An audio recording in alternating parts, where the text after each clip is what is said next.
Middle management, the most talked of layer in the corporate journey.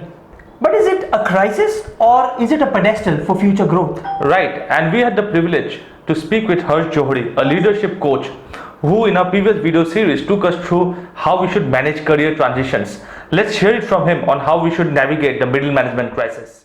If you see, with the advancement of technology, with the new methodologies, etc., a lot of companies have become either strategy heavy, which is a very senior management role and a CXO level role, or a very tool based implementation, which is at the lower rung where you are the analyst, right? Sure. And the middle management often seems to be sandwiched in between, these two layers, which often means that they probably don't have a goal, or they don't understand what, where, and how to go, because they're constantly being challenged by both sides. They are encircled in. So, what's your thought on that, and what should the middle management or people sitting in that middle management, think of from their future, and how should they deal sitting in this sandwich? Sure. So first thing I would say, it's not a sandwich, right? It's a mindset. It's a part of your career progression. So if you are at a middle management level, obviously you are aiming for the next level of role. So it's about how long you want to stay there, and everyone's career will plateau. So it's not like nobody's career will go at a 45-degree angle. It will plateau at some point. The point is how long you want that plateau to continue in your career. That's important, right? Two things. Today, doing your job very well is no more sort of a differentiator. That's a minimum expectation. Right. So if you're doing a job really well, everybody expected to do that. So that's not. So people have to think, how am I differentiating myself from my peer group? What am I doing, right? So, and that could mean variety of things, right? It could mean what is the type of value I'm bringing to the organization, not just to my process or my team, but outside. What is the influence I'm creating outside as well, right? So are you a person who just satisfied by going to office, doing a job and coming back, or you are thinking beyond? Because nobody is saying that strategy cannot be at middle management level, right? So I think it's a mindset thing. Why can't middle management participate in strategy, right? So what is stopping you from doing that, right? So that's one thing. Two is, a lot of times the process of learning stops.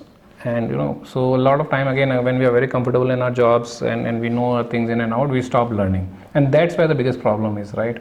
When you stop learning, you stop growing. So are you open to the fact that you have to learn continuously? And it need not be something which is technical or soft in nature, not to distinguish in that. What is more relevant to your role? What are you passionate about? I think it goes back to what your interest lies. So I think that process of learning has to continue. And then you should also be open to taking certain risk with your career, certain risk with your role, and be open to new opportunities also. A lot of times you are very comfortable, so you want to do only that because you know only that. Right. So how open are you to sort of taking a plunge and doing something more different, testing yourself? I think that's how you should think about it. I think Harsh, you mentioned about continuous learning, and a similar word of continuous learning is reskilling, because people always feel that, for example, you have reskilled yourself for the multiple roles. But then, if I am in an organization, I've done a role for say 10-15 years, how do I wake up one fine day in the morning and say, I need to reskill myself, and what should I do? Like, what do we actually mean when we say reskilling to a particular person's context, and how do a person actually think about reskilling themselves? So there are two terms people use. One is reskilling, one is upskilling. And there is a small semantic difference around it. Reskilling, normally the term used when you want to build on new skills to take on a new role. Right. So that's about reskilling, which is what I have done. From moving shipping to finance, it's a new role, a new function. Similarly, moving from finance to coaching is a new role, new function. So for me, the reskilling word is more apt.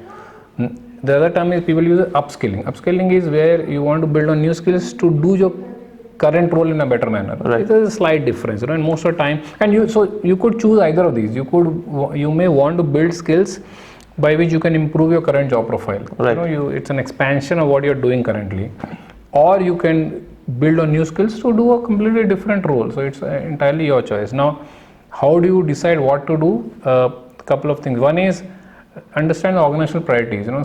Again, not sit on the fence. See how the organization is shaping, what leaders are talking about, what are their strategies, what are your business plans. Right. Because that understanding can give you some context of where you see yourself fitting there. Right. That's one thing. Talk to your manager saying, look, this is a business plan I see, this is a strategy I see.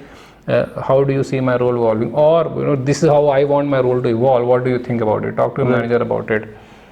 Third is also try to understand what are you passionate about. It could be something very unique, maybe not part of your current profile, but you may want to do that, right? You may want to pick up something which you are really interested in.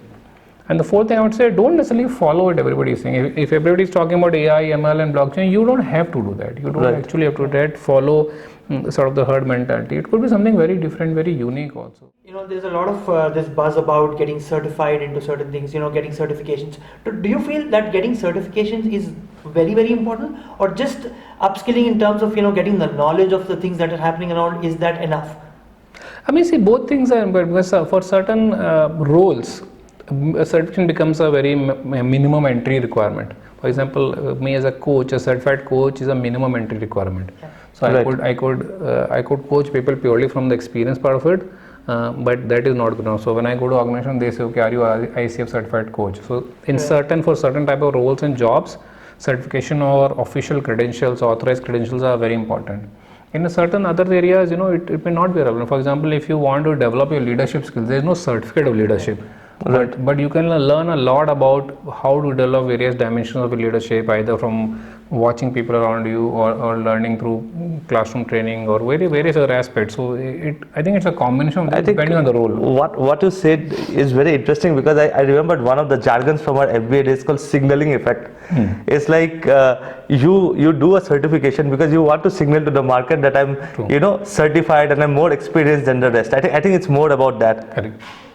And there is also entry requirements in an organization. Certain, like for example, if a project management role, maybe a PMP certification or agile certification may sometimes be a minimum requirement, saying you have to be certified to be able to take on that role.